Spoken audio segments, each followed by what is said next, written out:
Hello,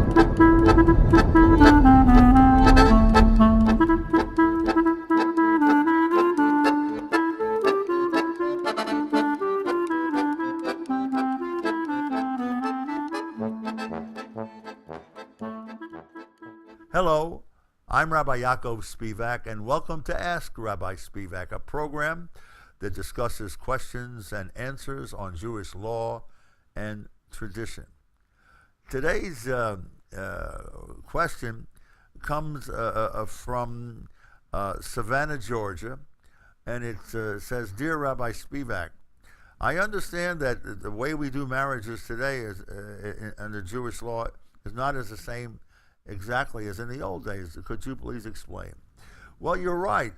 Although all the basics are there, and the requirements are there, the form of Jewish marriage that we know today was not the same as the form of 1,000 years ago. And those of you who have been to a Jewish wedding well remember there's the chuppah today, and there's a bride and groom with the ring and the blessings and the wine. And those things existed then too, but in a different manner. You see, what we do today is we have the marriage complete underneath the chuppah. Then it was in two parts, a year apart. First there was the Arason, which also became known as Kedushin. Arason is the betrothal. Betrothal means those that the bride is no longer free to marry whoever she wants. She is reserved for the groom and is considered a married woman in almost every way, except for the fact that she and her husband at that time are yet to be allowed to be with each other privately.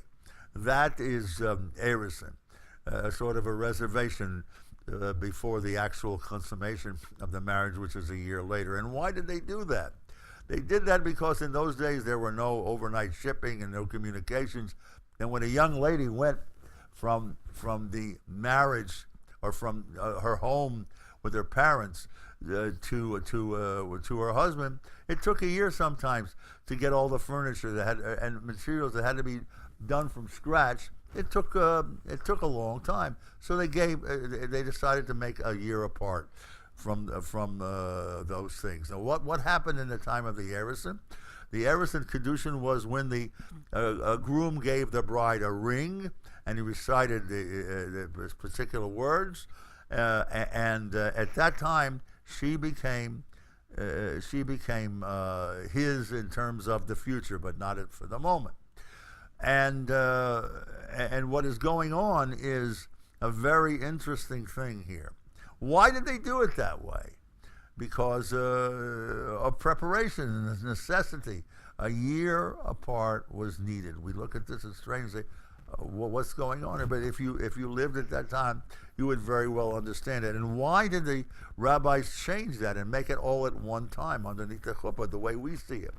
There's a good reason, because they felt that a woman who was not allowed to be with her husband for a year at that time, was vulnerable, had all the vulnerabilities of a married woman in terms of transgressions. So therefore, they said, let's make it together, so that vulnerability to transgressions does not exist. Hence, we have it all underneath the chuppah, and that's what you see.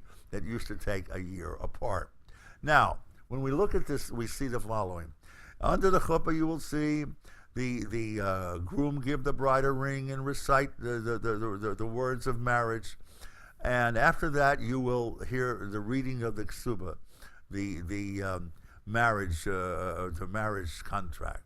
The ksuba actually divides between the Arason and the Suyin. It is a division point, and it talks about the husband's responsibility to the wife, and what the wife also brings to the marriage. But essentially it is a document describing the husband's responsibilities, that he has to earn a living for his wife, and he has to respect her and provide for her. And this is still under Jewish law this way, no matter what you may think or see differently than that.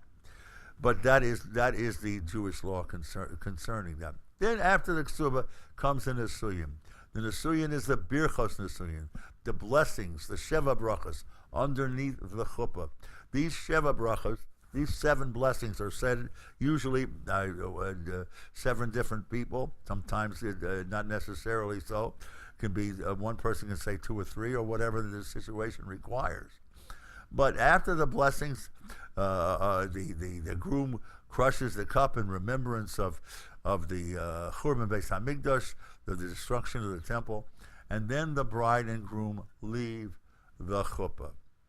At this time, the marriage consummation or the full relationship does not exist yet. And here we have an interesting argument between a difference, I should say, between Ashkenazim and Sephardim. Ashkenazi Jews and Sephardic Jews do not see it the same way. Ashkenazi Jews will go to a yichud room, and there in the yichud room, there will be witnesses outside, and the bride and groom will be in a room alone for a certain amount of time, and that's called the Gemar Kinyan, the Gemar Nesuyim, and the marriage is consummated by them being in a room alone at that time.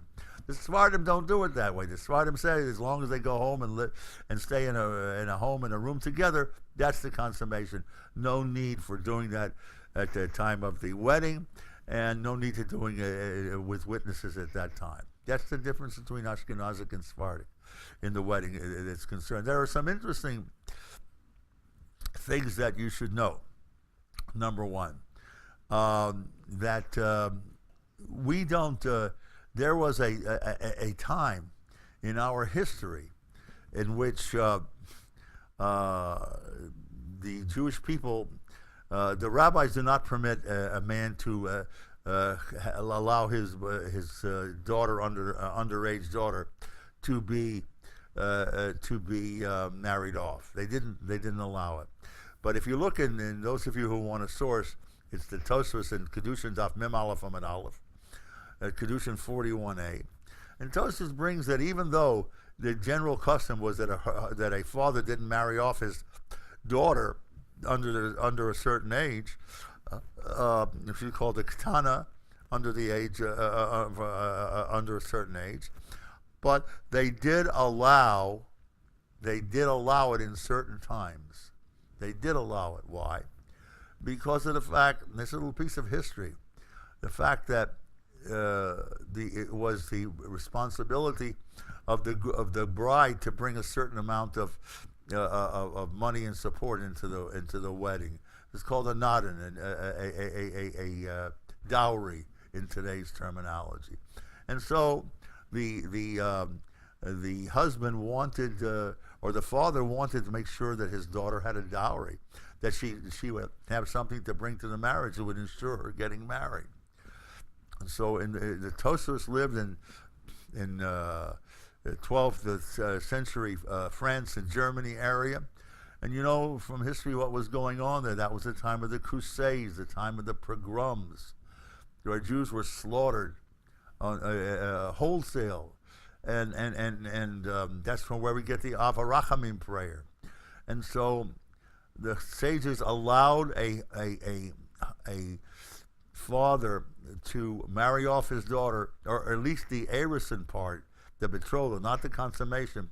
That betrothal part was allowed even when she was underage, because of the fact that they said, the father said, maybe I won't have money tomorrow.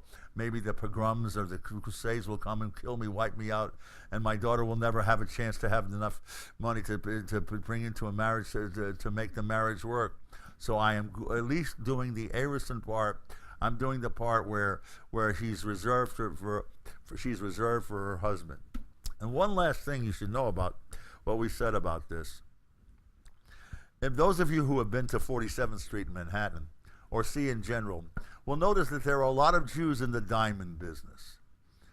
Why are Jews in the diamond business more than seems any other profession? Has to do with the Crusades and the pogroms and all the things throughout history, that the Jews were driven out of one land, and if they owned real estate, that was a terrible situation because they couldn't take it with them, and they were with nothing. Diamonds became the perfect profession for the Jews, because if he was exiled from a country because he was a Jew, he could take his money, his business with him in his pocket.